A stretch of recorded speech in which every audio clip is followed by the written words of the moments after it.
Hi hello ಎಲ್ರಿಗೂ ನಮಸ್ಕಾರ. Welcome back to the channel.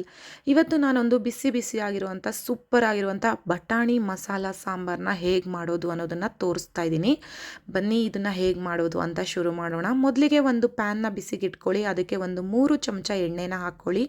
ಮತ್ತು ಅದಕ್ಕೆ ನಾನು ಈರುಳ್ಳಿ, ಬೆಳ್ಳುಳ್ಳಿ, ಶುಂಠಿ ಮತ್ತು ಕೆಂಪು ಮೆಣಸಿನ್ಕಾಯಿನ ಹಾಕಿ ಫ್ರೈ ಮಾಡ್ತಾಯಿದ್ದೀನಿ. ಒಂದು ಈರುಳ್ಳಿ, ಒಂದು ಬೆಳ್ಳುಳ್ಳಿ ಮತ್ತು ಒಂದು 2 ಇಂಚಷ್ಟು ಶುಂಠಿ, 10 ಕೆಂಪು ಮೆಣಸಿನ್ಕಾಯಿ, ಮೀಡಿಯಮ್ ಖಾರ ಇದೆ.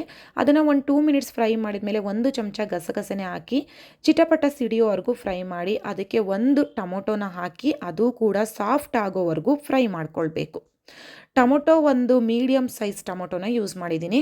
ಮತ್ತು ಮನೆಯಲ್ಲೇ ಮಾಡಿರುವಂಥ ಧನಿಯಾ ಪುಡಿನ ಯೂಸ್ ಮಾಡ್ತಾಯಿದ್ದೀನಿ. 3 ಚಮಚ ಧನಿಯಾ ಪುಡಿ, ಇದನ್ನು ಕೂಡ ಹಾಕಿ ಚೆನ್ನಾಗಿ ಮಿಕ್ಸ್ ಮಾಡಿ ಸ್ಟವ್ನ ಆಫ್ ಮಾಡ್ಕೊಳ್ಳೋಣ.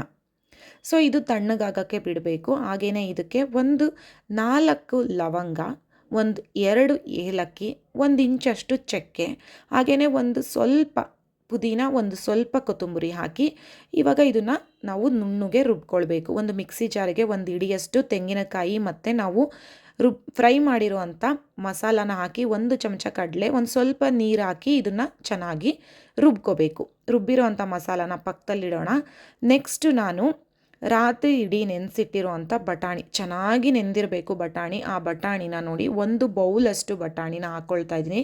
ಅದಕ್ಕೆ ಒಂದು 15 ಬೀನ್ಸು, ಒಂದು 2 ಗೆಡ್ಡೆಕೋಸು ಇದನ್ನು ಹಾಕಿ ಅದನ್ನು ನೆಕ್ಸ್ಟು ಅದಕ್ಕೆ ಒಂದು ಸ್ವಲ್ಪ ಅರಿಶಿಣದ ಪುಡಿ, ಒಂದು ಅರ್ಧ ಚಮಚದಷ್ಟು ಅರಿಶಿಣದ ಪುಡಿ, ರುಚಿಗೆ ತಕ್ಕಷ್ಟು ಉಪ್ಪು ಹಾಕಿ ನೆಕ್ಸ್ಟು ನಾವು ರುಬ್ಬಿಟ್ಟಿರೋ ಅಂಥ ಮಸಾಲಾನ ಹಾಕಿ ನೆಕ್ಸ್ಟ್ ನಮಗೆ ಒಂದು ಚೂರು ಖಾರ ನೋಡ್ಕೊಳ್ಳಿ. ಖಾರ ಬೇಕು ಅಂದರೆ ಒಂದು ಅರ್ಧ ಚಮಚದಷ್ಟು ಖಾರದ ಪುಡಿನ ಹಾಕಿಬಿಟ್ಟು ಉಪ್ಪು, ಮಸಾಲೆ, ಖಾರ ಎಲ್ಲ ಸರಿ ಇದೆಯಾ ಅಂತ ನೋಡ್ಕೊಳ್ಳಿ. ನೀರು ಆ್ಯಡ್ ಮಾಡ್ಕೋಬೇಕು. ನೀರು ನೋಡಿಕೊಂಡು ಒಂದು 2 ಲೋಟದಷ್ಟು ನೀರು ಹಾಕಿ ಇದನ್ನು ಒಂದು 2ರಿಂದ 3 ವಿಷಲ್ ಬಿಡಿ.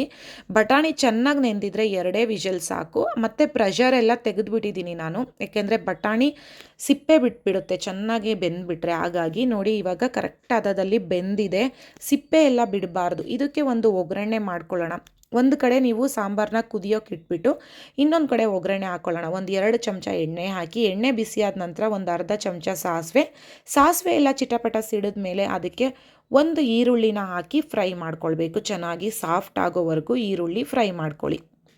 ಈರುಳ್ಳಿ ಫ್ರೈ ಆದಮೇಲೆ ಕೊನೆಯಲ್ಲಿ ಒಂದು 2 ಕಡ್ಡಿಯಷ್ಟು ಕರಿಬೇವನ್ನ ಹಾಕಿ ಮಿಕ್ಸ್ ಮಾಡಿಬಿಟ್ಟು ಈ ಒಗ್ಗರಣೆನ ಕುದೀತಾ ಇರೋವಂಥ ಮಸಾಲೆ ಸಾಂಬಾರಿಗೆ ಹಾಕ್ಕೋಬೇಕು. ನೋಡಿ, ಸಾಂಬಾರು ಕುದೀತಾ ಇರಬೇಕು, ಆವಾಗಲೇ ಮಿಕ್ಸ್ ಮಾಡಬೇಕು. ಒಗ್ಗರಣೆ ಹಾಕಿದ್ಮೇಲೆ ನಾವು ಸ್ಟವ್ನ ಆಫ್ ಮಾಡಿಬಿಡಬೇಕು.